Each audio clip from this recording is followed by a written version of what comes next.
Assigned to read and fill out my father's unemployment papers. Pen in hand, I sit at the kitchen table, terrorized.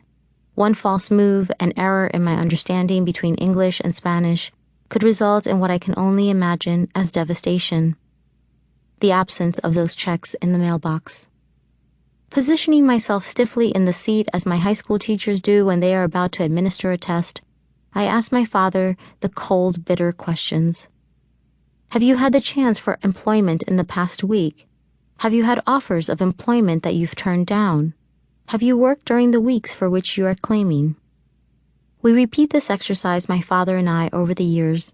By the time I am in college, it is routine. I don't ask the questions. I run my pen down the unemployment form, checking off the answers while munching on dry cereal. Then I drop my father off at the unemployment agency in Inglewood on my way to a college class on microeconomics. Sometimes, as my father walks away from the car, I linger. I consider if I should skip class and accompany him. I wonder if he will make it through with the English he knows. I worry that he'll be assigned to an unforgiving woman at the agency.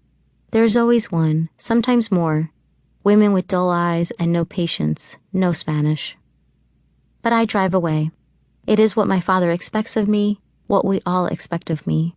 I am to avoid manual labor, to graduate from college, to work with white people, to earn enough money to buy a house in a white neighborhood. I am to be one of those people who say they are of Hispanic heritage, who say they grew up in difficult circumstances, who see the assimilation of one person as the progress of a community. My father and I, we are not uña y mugre, but we have no way of knowing that my lingering outside of the unemployment agency, my thought of going in, of speaking up, might signal that I am on a road neither one of us has seen before. My father always comes home to my mother. He arrives with bloody hands. Sometimes it is because of a simple cut, sometimes because he stubbed his thumb with a hammer. He is probably not fit for work as a handyman, but it pays, and it sends him home needing my mother, wanting her. On a Sunday evening after dinner, after my mother has washed the dishes, my father sits at the kitchen table and opens his hands, palm up. My mother examines the skin and squints. There it is, I see it. A splinter? He asks. She nods and saturates a cotton ball with rubbing alcohol. Holding his hand in hers, she wipes the skin with the moist white cotton. Then she examines a small stuffed animal that's punctured with sewing needles. She chooses a needle and wipes it with alcohol. Her head bent over the wounded hand, she slowly begins pushing the needle into the thick skin, the metal tip nudging the thread-like piece of wood, coaxing it from its sanctuary. My father stares out the kitchen window where his plastic jeans hang on the laundry line, a stone expression on his face. A few times he winces. When someone asks my father how he is doing, he looks at his hands, studies the scattering of scars and the dryness of skin. His answer is always the same.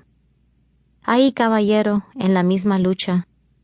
When I ask him what it means to say you are in the same lucha, my father says it means you are doing the same old thing. Years later, surrounded by feminists, by activists, by artists, I hear that word again. We're in this lucha together. The word means struggle, someone tells me. The same old thing, the struggle, la lucha. I sit in an organizing meeting, my hand clasping a pen. It's hard to explain how someone translates a word and your understanding of your family and your history and everything that's come before turns around, opens to interpretation.